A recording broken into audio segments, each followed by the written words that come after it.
ready.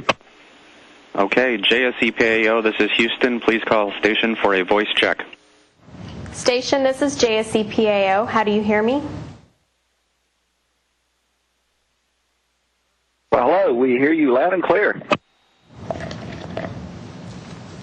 Good morning. This is Mark Carreau from the Houston Chronicle, and I have a question for Jeff Williams. If he could sort of describe his first impressions of the space station and what kind of condition he thinks it's in.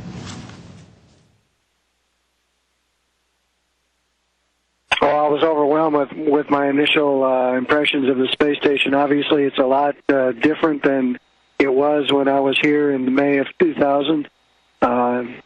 It's very roomy, especially compared to a Soyuz capsule after spending 48 or 58 hours or 50 hours on Soyuz. Bill and Valerie have put the space station in very good shape. We're very pleased with the condition of the vehicle, and looking very much forward to our expedition after we send them safely home on Sunday. Thank you. And I had a question for Marcos Pontes, please. Could you give us a sort of idea of what it means to Brazil to have its first astronaut in space?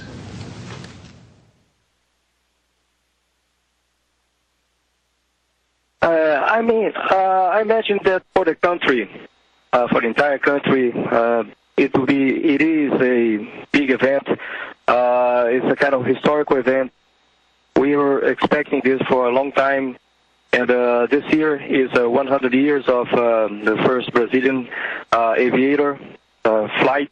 So this is a very significant moment for my country. Station, this is JSCPAO. Please stand by for a voice check from KSCPAO.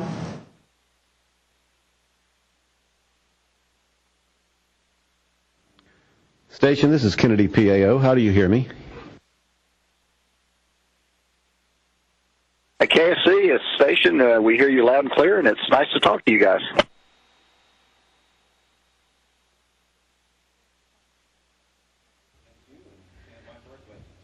Hi, this is Chris Kreidler from Florida Today. My first question's for Jeff Williams and Bill MacArthur. Can you describe what's going to be involved in the camp out and whether you'll be communicating with the rest of the crew during that time? Well, we're very happy that you're following our activities so closely that you're interested in the camp out. Of course, it's very important that we try to eliminate the nitrogen in our bloodstreams before doing an EVA to minimize the chance of getting a condition called the bends, which is something that the divers often experience. In order to help eliminate nitrogen, it's helpful if we reduce the ambient pressure, the pressure around us. And so what Jeff and I are going to do is seal ourselves in the airlock tonight, reduce the pressure from the normal atmospheric pressure of 14.7 down to 10.2. And we're interested in verifying that the onboard systems, the onboard software, will in fact manage the pressure and manage the correct percentage of oxygen while we're there. And this is a test because upcoming shuttle flights, upcoming shuttle crews hope to camp out inside the airlock to reduce the amount of oxygen pre-breathe time they do before actually depressing the airlock and going out. So Jeff and I have got our sleeping bags, a lot of personal equipment in there. Gosh, it's going to be pretty simple. After dinner, we're going to close the hatch. We're going to depress the airlock and visit for a little bit. Jeff and I are old Army buddies, and so we'll just be telling old Army stories for a while and go to sleep. And in the morning, we'll wake up, repress, open the airlock, and hopefully we'll have gathered all the data that folks on the ground need to validate that function of the airlock.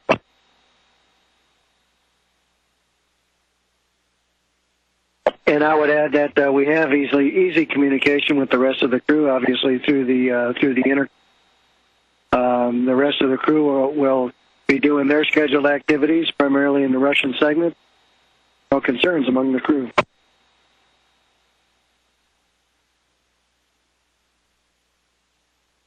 And another question for me, for Bill and for Valerie. Could you just talk about maybe your favorite moments aboard the station during the last 6 months and what you are most looking forward to when you get home?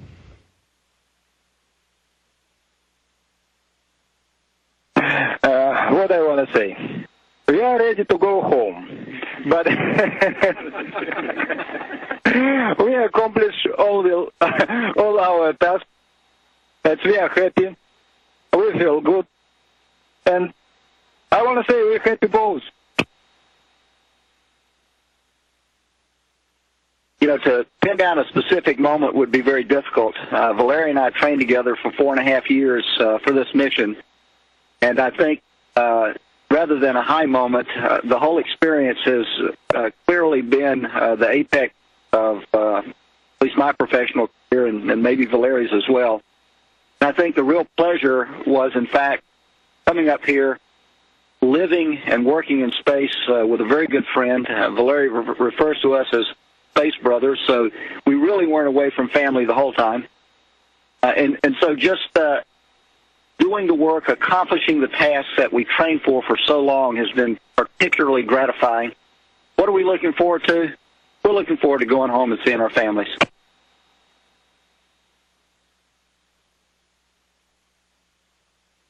This is David Waters from Central Florida News 13, and this question is first for Bill. Tell us about the science that you've been able to get done on station, and then if you can hand it off after that to Jeff Williams. Jeff, if you can tell us what you're looking forward to in terms of getting more science done, especially when the next shuttle crew drops off another member up there.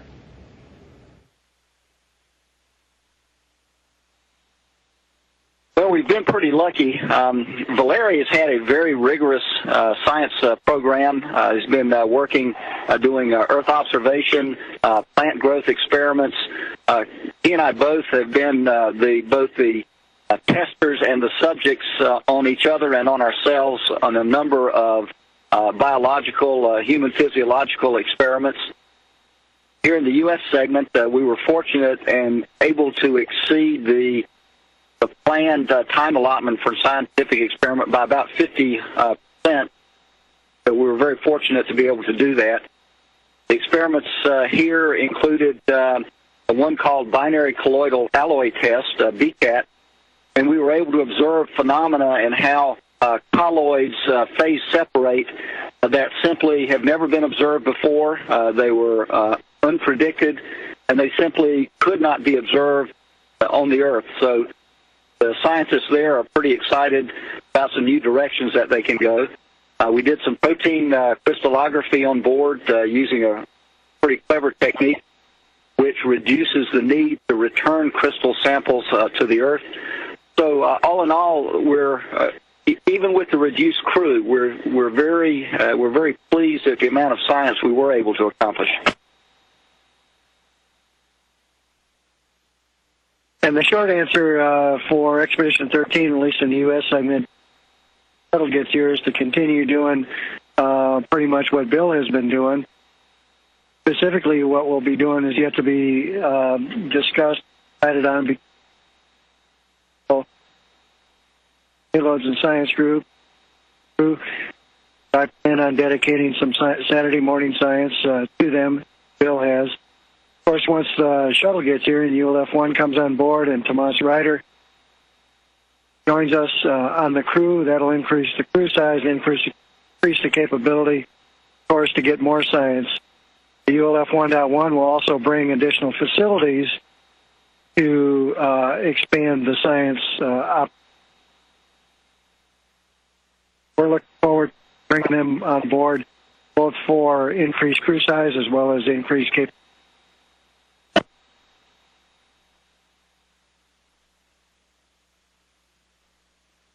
Are there any worries that you may not be able to get all the science you want to done with this upcoming mission that you're on?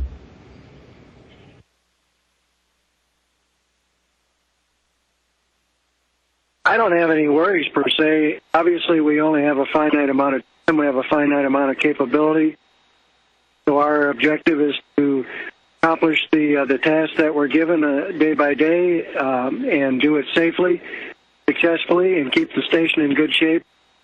We get back into the business of assembly increasing the space station's overall capability.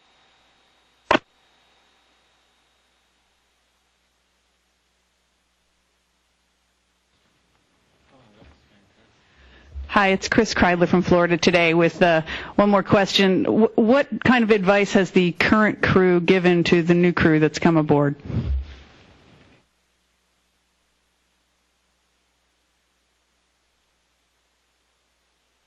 Well, Bill and I have spent most of the time in the handover of the U.S. segment, and Bill's got all kinds of great advice. Obviously, when you go into a new environment, there's a lot of things that you can learn on your own the hard way, or you can take advantage of the experience of somebody else that's been in the environment, like all kinds of tips. And I don't think you really can appreciate the magnitude of the importance of those kinds of tips of working in this environment until you get here and just find out how difficult even some simple things can be. So the handover in general is very well, very pleased, and I feel very comfortable in my job in the U.S. segment where the Expedition 12 crew leaves this weekend. Station, this is Houston ACR. Please stand by for a voice check from MCC Moscow. Station, this is MCC Moscow. How do you hear me?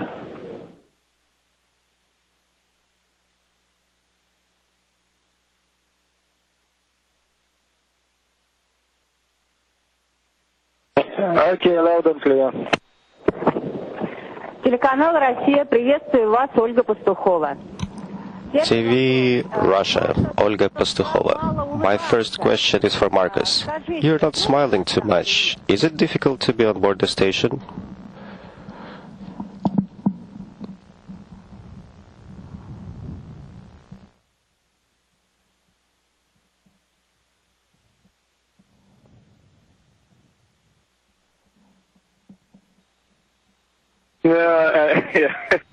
No, it's normal. It's still here with me all the time. Actually, sometimes here it's difficult to keep the balance here, but it's okay. У меня вопрос к Павлу Винограду. Коля, это он сосредоточен для ответа. He is concentrating on the answers. Павел. My question is for Pavel. You have studied and trained to be on the station on the ground. Now you are on board the station, the five of us. How comfortable do you feel all together? And have you met or exceeded your expectations for the station? Well, the station is way more beautiful than it may appear from the ground, and when we approached the station and held our distance at about 200 meters, it was a fantastic view. This incredible structure, the beautiful machine flying over the earth. Of course, it invokes the feelings of pride for our countries that were able to build something like this in space. Inside the station, it is comfortable. The station is large and roomy. And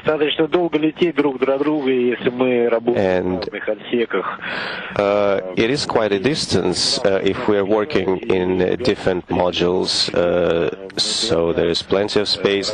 We have had a great reception, a very warm reception, and we still feel the excitement and will continue to feel the excitement of being on the station.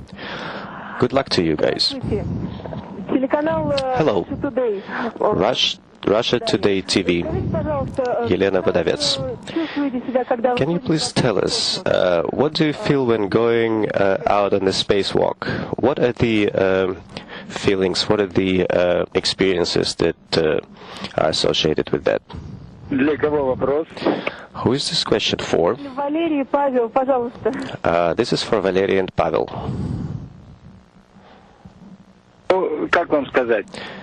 Well, how can I describe it? If you ever stood on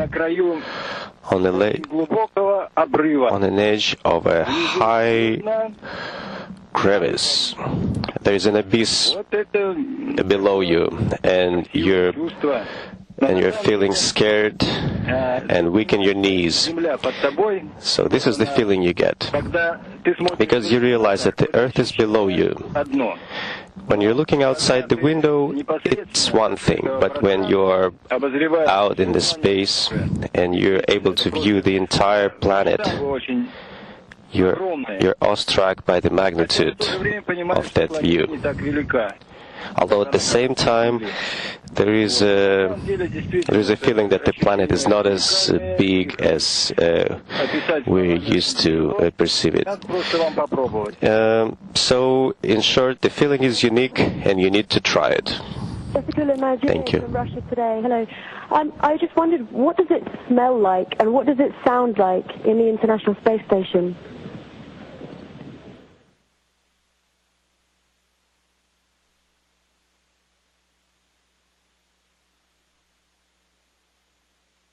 Well, the air is remarkably clean. There are very few odors on board. Of course, when we cook food, we can smell the food, and it's quite delicious. And so it's a very clean, very bright environment. Some places it's extremely quiet. If we're in locations besides some of the air handling equipment, such as the Vazduch, the air conditioning systems, it's a little louder, but an extremely pleasant, clean environment. And I also wondered, what sort of dreams do you have when you're asleep? I've heard that astronauts, when they dream that there are people floating around. What's it like to dream in the International Space Station?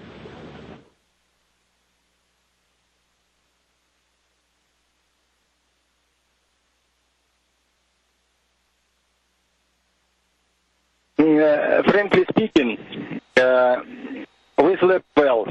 It just only sometimes. I want to say I saw only one during one mission beautiful dream. It just was a color dream. I don't remember that I saw on the ground. That's it. I will not tell you who and how I saw. And if you could make one addition to the space station, what would that be? You have computers, you have a running machine. What would you add? What's missing there?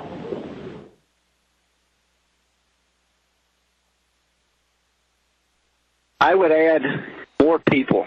The space station is an extraordinary facility, and we're very excited that the Expedition 13 crew will hopefully be joined by a third crew member. But what we really hope is that in the future the crew size will be even greater, so that we can realize the research potential on board the International Space Station. Hello, this is Mir TV and Radio Company. Pavel, can you please tell us what was your first dream on the first night in space, and do crew members see dreams? Well, you know, I don't think I saw any dreams, because the day before docking was a very busy one. We worked for 20 hours straight, and after working that long, you don't see any dreams. You just close your eyes and sleep, and then you wake up. So that's what it was like. The first day was quite busy, and I didn't see any dreams over these 2 nights. I was just sleeping off the accumulated fatigue, and in order to be ready for the busy program that is ahead of us. We're still going through the adaptation. It will take a few more days, so we do get tired by the end of the days. But do crew members have any special dreams, different from the ground?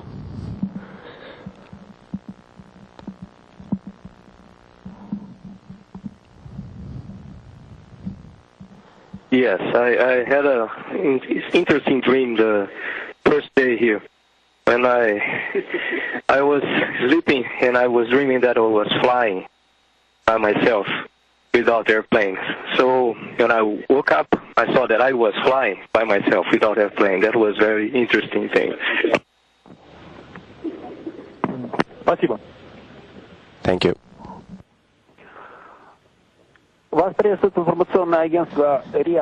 This is Novosti News Agency, Alexander Kovalov. I have two questions. We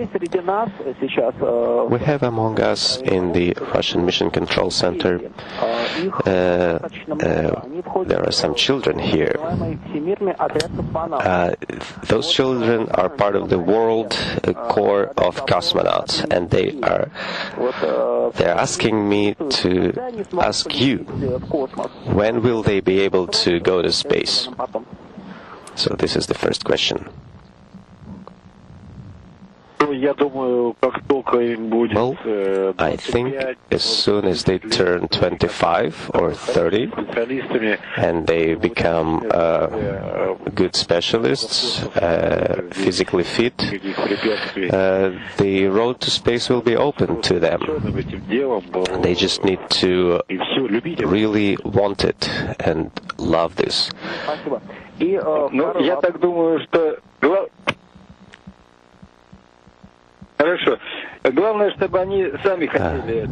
So the most important thing is to have this desire. Thank you. My second question is to Marcos Pontes. We know that you're scheduled to be on board the station for only 1 week. Have you been able to start on executing your program that was developed by the Brazilian Space Agency? Have you been able to start your scientific experiments, and to what extent your Russian colleagues will be assisting you in your program? Thank you. Yes, this is a short mission, like 1 week, 8 days here, and up to now I was able to accomplish about 60% of the experiments that I'm supposed to finish until the end of the mission. They are going very well, and in terms of health and sensation, very good, had no problems at all, and that's it. It's a marvelous experience. It's been a very, very good time. I'm sure that I'm going to miss a lot this place next week. Thank you. Coronel, aqui é o Marcelo Torres, do SBT. É um prazer falar com o senhor. Daqui a 5 dias o senhor já está voltando aqui para a Terra. Eu queria saber como é que está a expectativa do senhor para essa viagem de volta, como é que o senhor está se preparando, o que o senhor espera da volta para a Terra?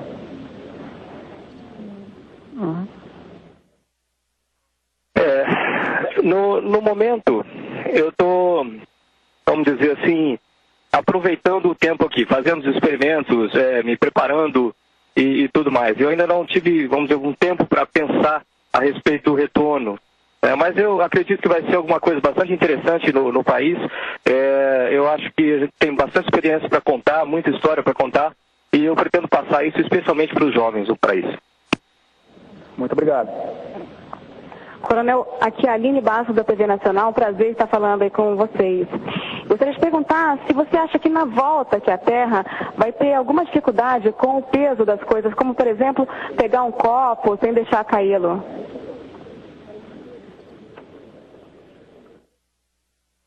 Olha, é interessante, mas a gente se adapta rápido à situação. Realmente aqui a gente começa a perder um pouco esse cuidado que a gente tem em segurar alguma coisa e colocar apoiado em algum lugar. Aqui, se você deixar, a coisa fica parada, exceto pela movimentação natural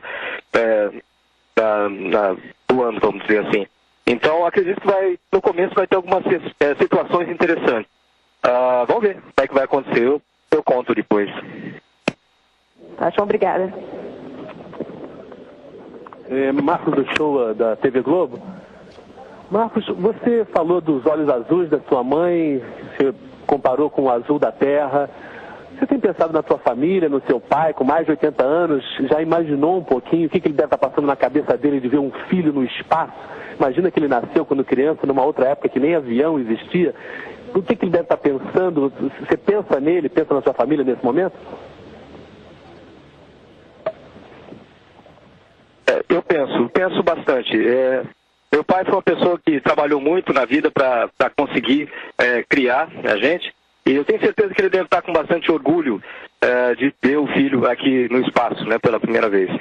E minha mãe também, com certeza, eu realmente lembrei disso, foi para mim uma sensação muito, muito boa, muito bonita, diga de passagem. Assim como cada dia que eu passo em cima do Brasil, a gente passa várias vezes, eu vejo e penso em todas as pessoas que sempre, durante esse tempo todo, estiveram no apoio, estiveram apoiando, falando positivamente sobre isso. Então, eu acho que todo esse pessoal merece, e isso vai ficar para o futuro, essa ideia de perseverança, determinação que essas pessoas demonstraram ao longo desses anos todos, brigando por esse projeto. Station, this is Houston ACR. That concludes the event. Thank you.